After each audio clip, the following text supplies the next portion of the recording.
नमस्कार दोस्तों, मैं मनीष कुमार भोज आप सभी का अपने यूट्यूब चैनल पहाड़ एजुकेशन में हार्दिक स्वागत करता हूं। दोस्तों, मैं आज जो टॉपिक आप लोगों के बीच लेके उपस्थित हुआ हूं वो प्राथमिक शिक्षक भर्ती से संबंधित आज का ये वीडियो रहने वाला है। जैसे कि आप सभी को पता है कि आज जो न्यूज निकल के समझ से आई थी कि बेसिक शिक्षक भर्ती को काउंसलिंग एक ही तिथि में सरकार कराने जा रही है। जो ये काउंसलिंग अभी जैसे कि आप सभी को पता है जिस प्रकार से 2020 से लेकर 2023 तक का जो कमावशी परिस्थितियों से आप लोग जो गुजरे हो और जिस प्रकार से दंश आप लोगों ने झेला है, अगर मैं बात करूं 2020 में जिस प्रकार से विज्ञापन आया था जिसमें एनओएस वालों को इसमें सम्मिलित करने के लिए ये हाईकोर्ट ने यहाँ पर बाध्य कर दिया था, जिसमें सुप्रीम कोर्ट में ये केस चला। अंततः गत्वा अगर मैं कहूँ जो बीएड संघ के जितने भी लोग हैं कहीं ना कहीं उन लोगों ने यहाँ पर उनकी जीत हुई। आज जो सुप्रीम कोर्ट का जो डिसीजन आया था कि आप जो प्राथमिक भर्ती शिक्षा भर्ती है तो उसमें सिर्फ जो योग्य अभ्यर्थी जिन्हें माना गया है वो आपके द्विवर्षीय डिप्लोमा जिन अभ्यर्थियों ने किया है डीएलएड या फिर जो बीएड अभ्यर्थी हैं उनको ही इस पद के लिए योग्य माना है। आप लोगों को ये पता होगा। अब इसमें उत्तराखंड सरकार क्या करने जा रही है, ये बहुत अच्छी खबर आप लोगों के सामने निकल के समझ आ रही है। देखिए सरकार क्या करने जा रही है, जो काउंसलिंग होगी अब ये जनपदवार न करते हुए ये आप क्या करिए स्टेट लेवल पर आप क्या करिए काउंसलिंग करने जा रही है। इससे क्या होगा, बहुत से अभ्यर्थी को यहाँ पर नौकरी मिलने के चांसेस अब यहाँ पर और अधिक बढ़ गए। ठीक है, अब मैं ऐसा क्यों कह रहा हूँ आपको मैं बता दूं।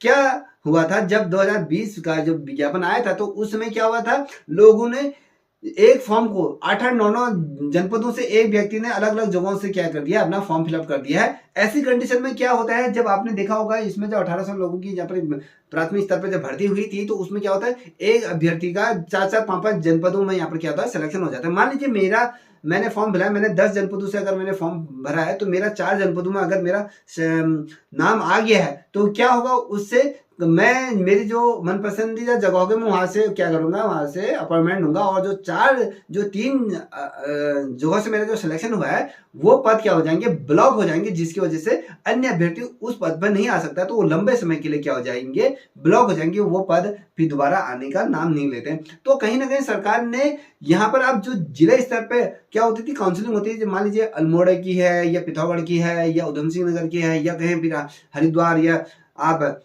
कह सकते हो उत्तरकाशी, तो अलग अलग जनपदों में क्या होती थी, अलग अलग तिथियों में क्या होती थी यहाँ पर काउंसलिंग हुआ करती थी। तो इससे क्या होता था, जो अभ्यर्थी ने 5-6 जनपदों से जो फॉर्म भरा था वो क्या था, अल्मोड़ा में 5 को है तो वहां वो अप्लाई कर लेता है, वहां भी काउंसलिंग करने जा रहा है। कहीं उधम सिंह नगर में 25 को है तो वहां चले जाता है। कुछ और जनपदों से भरा तो वहां अगले महीने में होती। तो लोग क्या होता था, हर जगह उसका सिलेक्शन हो जाता था, जिससे क्या होता था, जो अंतिम चयन सूची में जो अभ्यर्थी आए होते हैं तो कहीं ना कहीं वो अभ्यर्थी बाहर हो जाते हैं इन लोगों के चक्कर में।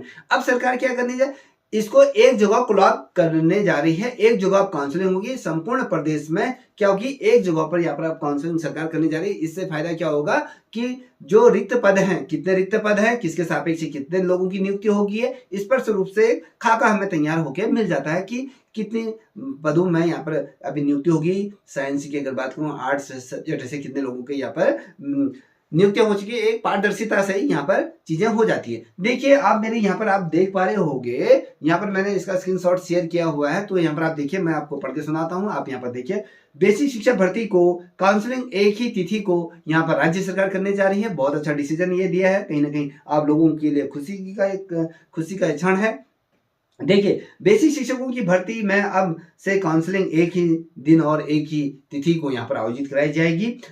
पहले क्या होता था, हर जिले में अलग अलग दिन में काउंसलिंग व्यवस्था ये प्रारंभ हुई थी। अब सरकार इसे बंद करने जा रही है और इसका फायदा क्या होगा, एक ही दिन पूरे प्रदेश में नियुक्तियां और रिक्त पदों की जो स्पष्ट जानकारी मिलेगी और साथ ही प्रदेश के एक से ज्यादा जिलों के लिए जो अभ्यर्थी ने जो एक से अधिक जनपदों में क्या करते थे, आवेदन करते थे। तो इस बार हर भर्ती में सैकड़ों अभ्यर्थी क्या होते थे, 8 से 9 जिलों से क्या करते थे, आवेदन करते थे। इससे काफी जो अंतिम श्रेणी में जो बच्चा होता था वो कहीं ना कहीं उसे छटक जाता था, तो कहीं ना कहीं वो चयन प्रक्रिया से बाहर हो जाता था। अब ऐसा नहीं होगा। अगर मान लीजिए किसी ने 10 जनपदों से भी भरा है, 5 जनपदों से भरा है, तो उसको जो काउंसलिंग करेगा वो सिर्फ एक ही जनपद से करेगा। इससे क्या होगा, अलग जनपदों में अलग बच्चों को यहाँ पर नियुक्ति होने का मौका यहाँ पर मिलेगा।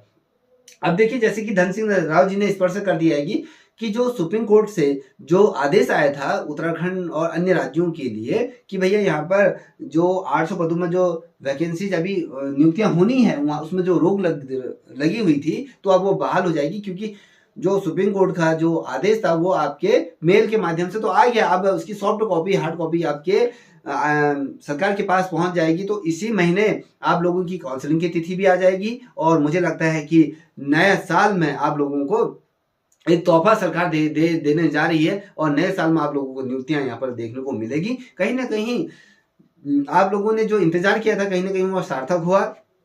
आप लोगों को यहाँ पर नियुक्ति जल्दी ही मिलने जा रही है। कहीं ना कहीं सरकार ने ये कदम ये वाला जो कदम उठा रखा है, बहुत शानदार सराहना करते हैं इस पहल की सरकार की, कि जिससे कि अन्य अभ्यर्थियों को भी यहाँ पर मौका मिलेगा। अब ये कह रहा है कि जैसे ही हाई कोर्ट ना सुप्रीम कोर्ट का जो आदेश मिलते ही क्या कर दी जाएगी, भर्ती प्रक्रिया शुरू कर दी जाएगी, और जो बेसिक स्तर पे, जो प्राथमिक स्तर पे जो लोगों की जो नियुक्ति होती थी, अब वो एक साथ नियुक्ति, उनको एक साथ क्या होगा, कॉल लेटर उनका जारी होगा। ये नहीं कि अल्मोड़ा जनपद में आज कॉल लेटर बढ़ गए हैं, अन्य जनपदों में आज वो, अब ऐसे नहीं, संपूर्ण प्रदेश में एक साथ सभी लोगों की नियुक्तियां होंगी। कहीं ना कहीं ये बहुत बेहतरीन ये जो कदम उठा रखा है उसकी सराहना हम भी करते हैं। आप लोगों के लिए, आपके भविष्य के लिए भी ये काफी अच्छी खबर है। और आप लोगों को एक चीज बता दूं, जो ये 800 पदों पर भी जो भर्ती होने जा रही है, उसके बाद 2300 पदों पर बेसिक प्राथमिक स्तर पर क्या होनी थी, नियुक्तियां होने जा रही है। ये लेके चल रही है कि आपके जनवरी या फरवरी के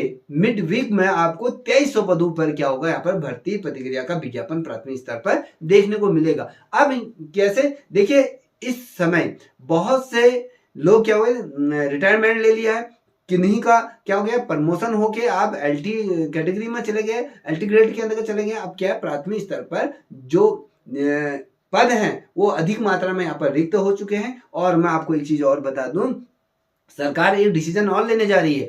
देखिए, जो माध्यमिक स्तर पर अगर मैं कहूं, तो वहां पर आप प्रति पीरियड मानदेय पर नियुक्त होंगे शिक्षक, ये आप यहाँ पर देख पा रहे होंगे। तो यहाँ पर स्पष्ट तौर पर लिखा है। देखिए, शिक्षा मंत्री धन सिंह रावत ने बताया है कि स्कूलों में शिक्षकों के जो रिक्त पदों में जिस प्रकार से व्यवस्था के लिए क्या कर दिया जाए, प्रधानाचार्य अपने स्तर से क्या करे, प्रति पीरियड के हिसाब से शिक्षा व्यवस्था संचालित करने के लिए यहाँ पर क्या करे, जो बेरोजगार युवाओं को यहाँ पर नौकरी में यहाँ पर नियुक्ति करेंगे।